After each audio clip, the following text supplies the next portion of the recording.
Mbak, dengan Mbak siapa? Saya dengan Mbak Nahla.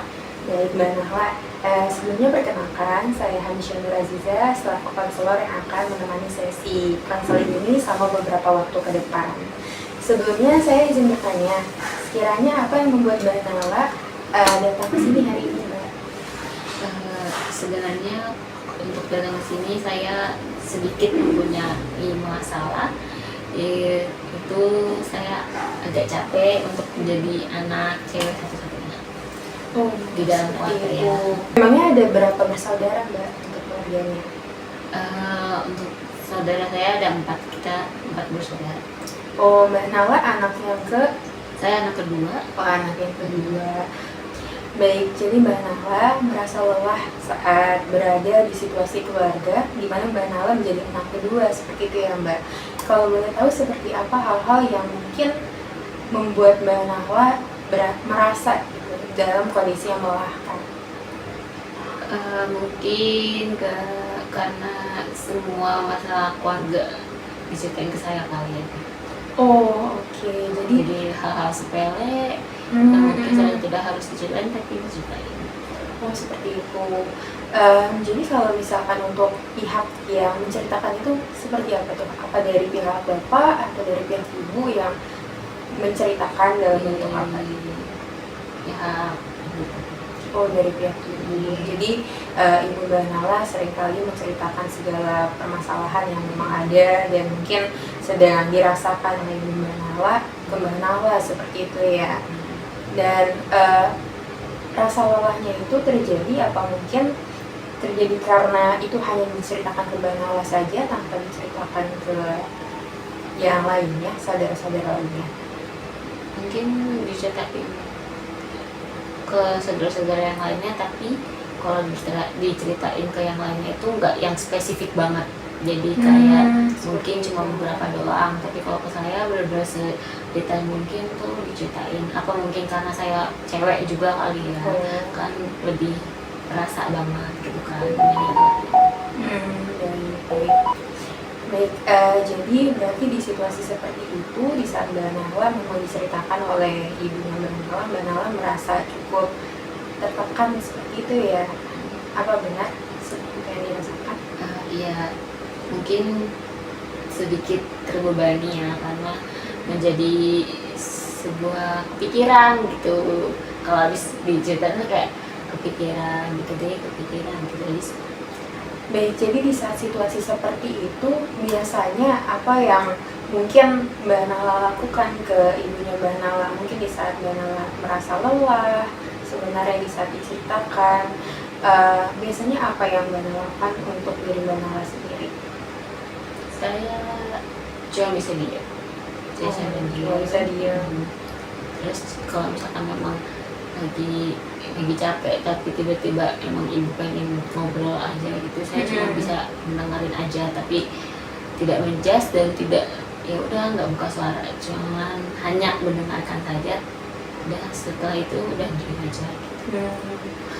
Sekiranya dari reaksi yang Mbak Nahla lakukan itu dengan diam seperti itu, apa yang Mbak Nahla rasakan terhadap ibu dan terhadap mungkin banyaknya hal-hal yang Mbak Nahla hadapin di permasalahan lainnya? Apakah Mbak Nahla mungkin merasa lebih tertekan atau seperti apa? Mungkin boleh jelaskan. Kayaknya lebih kayak dosen menerangkan hal-hal yang cukup rumit aja gitu. Jadi kayak ya udah mending dimana gitu. Kalau dibantah kan nggak mungkin juga gitu kan, karena kalau dibantah nanti diomelin. Terus kalau ngasih solusi juga kadang nggak bisa karena takutnya nggak sesuai gitu. Karena kan memang kalau orang tua sama anaknya, kalau anaknya yang ngasih solusi kan kadang orang tua tuh kayak merasa nggak nyampe solusinya ke orang tua, apalagi seorang ibu gitu. Betul. Bisa saya pahami untuk kondisi yang Mbak Nahla rasakan. Di satu sisi mungkin memang orang tua itu merasa bahwa membutuhkan sosok anak perempuan dibandingkan mungkin ketiga anak lelakinya yang lain untuk bisa lebih diceritakan olehnya. Tetapi di sisi lain Mbak Nala juga tidak bisa berbuat apa-apa lebih lanjut karena Mbak Nala tahu bahwa orang tuanya Mbak Nala, khususnya ibu, juga tidak bisa, kemungkinan besar tidak bisa menerima seperti itu ya, apa yang Mbak Nala berikan sebagai solusi. Nah, di situasi seperti itu, sekiranya di saat sebenarnya Mbak Nala ingin menyampaikan solusi yang ada, tetapi Mbak Nala hanya diam, apakah itu membuat Mbak Nala merasa dampak yang lebih lanjut, mungkin merasa lebih terbebani, atau sebenarnya itu menjadi sumber justru yang membuat Mbak Nala lelah sendiri? Gak juga sih Mbak, soalnya saya juga sebenarnya bingung juga kalau ngasih solusi ke mama kan. Soalnya ceritanya itu tadi juga sih.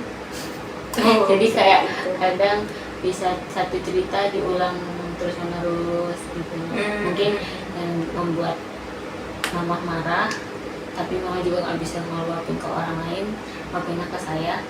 Tapi itu cerita tuh diulang-ulang terus gitu. Itu yang buat saya bosan. Terus kayak satu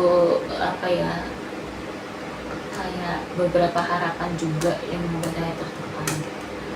Oh, baik. Jadi di situasi ini memang ibu itu seringkali menceritakan cerita yang berulang-ulang. Mungkin dalam arti sebenarnya hanya ingin menyampaikan keluh kesahnya untuk mengajak bicara orang lain, seperti itu ya. Nah, kalau misalkan untuk yang membuat Mbak Nahla merasa lelah yang lainnya, yang tadi sempat disampaikan, itu seperti apa Mbak? Dari harapan-harapan? Ya mungkin kayak harapan orang tua kan kadang terlalu berlebihan gitu. Menurut kita itu berlebihan karena takutnya kita nggak nyampe ke sana, ngecewain gitu. Oh, apakah sebelumnya mungkin ibu sempat menyampaikan harapan-harapan tertentu yang Mbak Nahla rasa belum bisa untuk Mbak Nahla capai? Kalau orang tua kan bilangnya yang kayak nggak langsung to the point itu harapan mereka, tapi kan secara tidak langsung mereka menyampaikan itu harapan mereka ke kita gitu kan. Oh, yang kita nanggepnya itu harapan mereka gitu, kayak pokoknya habis S1 tuh aku harus S2.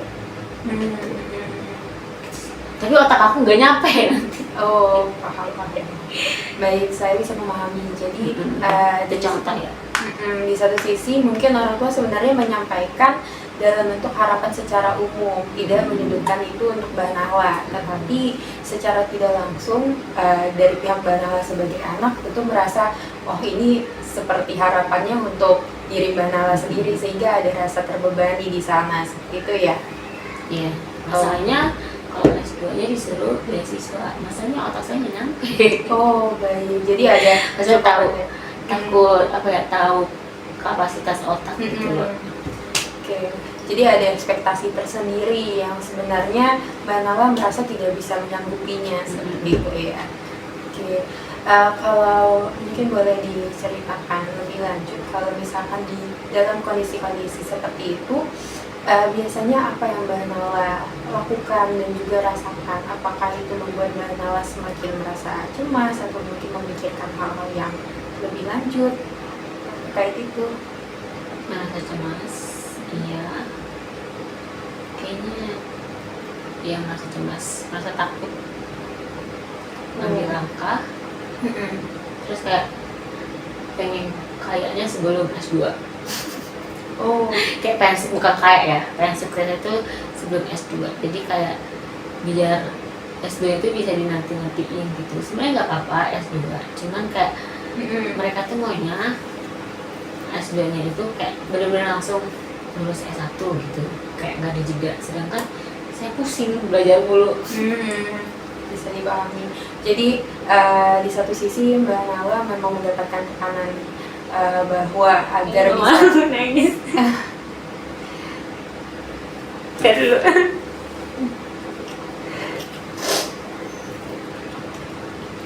Tidak apa-apa Mbak. Cengeng. Baik, berarti di satu sisi Mbak Nala merasa bahwa orang tua Mbak Nala menginginkan setelah S1 itu harus S2, dan itu cukup membuat Mbak Nala merasa tertekan ya sebenarnya, sehingga Mbak Nala mempunyai harapan tersendiri, sehingga semoga mungkin pikirannya Mbak Nala agar bisa lulus dan juga sukses segera sebelum mencapai S2 itu sendiri, gitu ya Mbak ya. Oke. Untuk mencapai itu, atau mungkin dengan adanya harapan dari orang tua ini, sekiranya apa yang Mbak Nala rasakan lebih lanjut, apakah itu menjadi berdampak untuk kehidupan sehari-hari Mbak Nala, perkuliahan Mbak Nala, atau bagaimana? Enggak sih, kayak cuma kadang kepikiran aja gitu loh. Ya kadang dibawa enjoy, kayak males dipikirin, tapi kadang kalau lagi melo kepikiran. Soalnya kan aku tuh pengennya habis lulus itu kayak kerja dulu gitu kan, rasain kerja dulu, karena kan pasti kan butuh, kalau kerja sama orang lain itu butuh apa sih, apa sih, kalau interview itu harus ada apanya sih, pengalaman gitu kan. Nah, pengen punya pengalaman dulu di kerjaan yang menurut aku pengen gitu, cuman benar-benar kayak nggak dibolehin gitu. Oh, bisa dipahami. Jadi di satu sisi ada tuntutan dari orang tua, inginnya harus S2 cepat, dan juga ada pekerjaan-pekerjaan yang memang diharapkan. Tapi di sisi lain ada beberapa pengalaman untuk bisa mencapai pekerjaan yang justru tidak diperbolehkan untuk bekerja di tempat itu, seperti itu ya. Oke. Dalam situasi seperti ini, apa yang akan Mbak Nala lakukan, ataupun yang sudah Mbak Nala berusaha untuk memperbaikinya?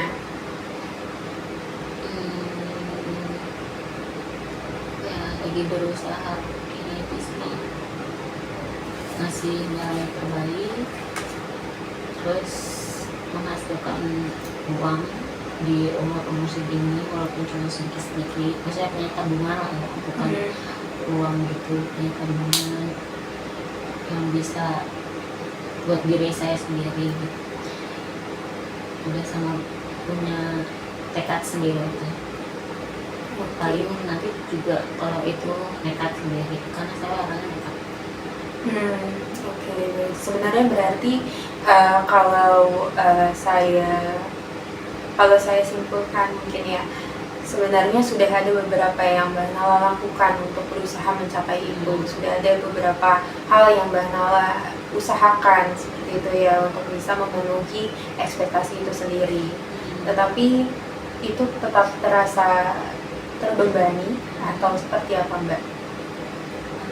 Untuk sekarang saya lagi tidak terlalu memikirkan, kayak ya udah enjoy aja, karena mungkin saya bisa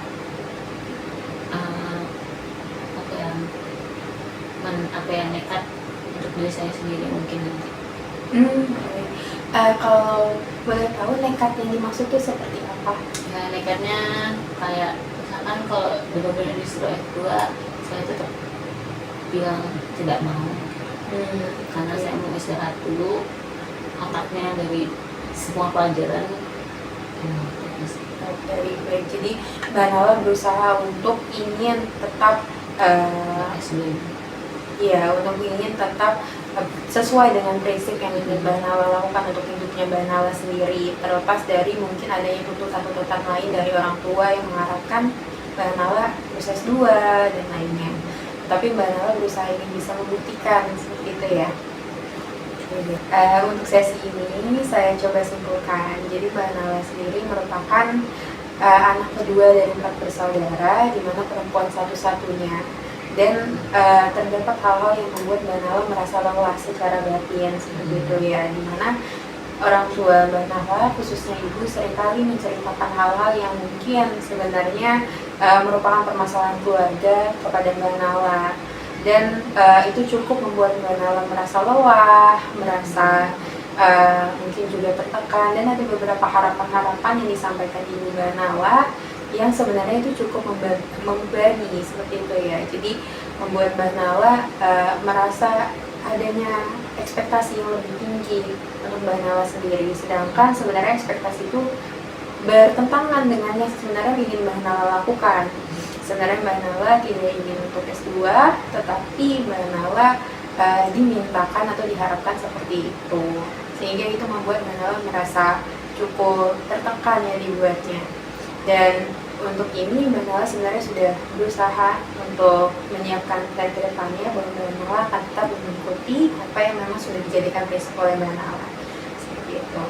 Baik, sebenarnya di sini saya melihat Mbak Nala sudah berusaha untuk bisa memahami orang tua dengan tetap mendengarkannya, dan juga di satu sisi Mbak Nala pun juga tidak ingin kehilangan diri Mbak Nala dengan tetap mempertahankan prinsip Mbak Nala sendiri. Nah, untuk sesi selanjutnya mungkin kita bisa memperdalam lagi bagaimana caranya komunikasi asertif terhadap orang tua agar bisa menyampaikan pendapat-pendapat Mbak Nala secara lebih baik ke depannya dan bisa lebih diterima oleh orang tua. Dan kita juga bisa menggali potensi diri Mbak Nala sehingga untuk mempertahankan prinsip ini Mbak Nala tidak kehilangan arah, tetapi masih berada dalam track jalan sesuai dengan jati diri Mbak Nala sendiri. Terima kasih banyak sebelumnya Mbak Nala telah mempercayakan untuk bercerita kepada saya. Saya akhiri sesi ini. Assalamualaikum warahmatullahi wabarakatuh.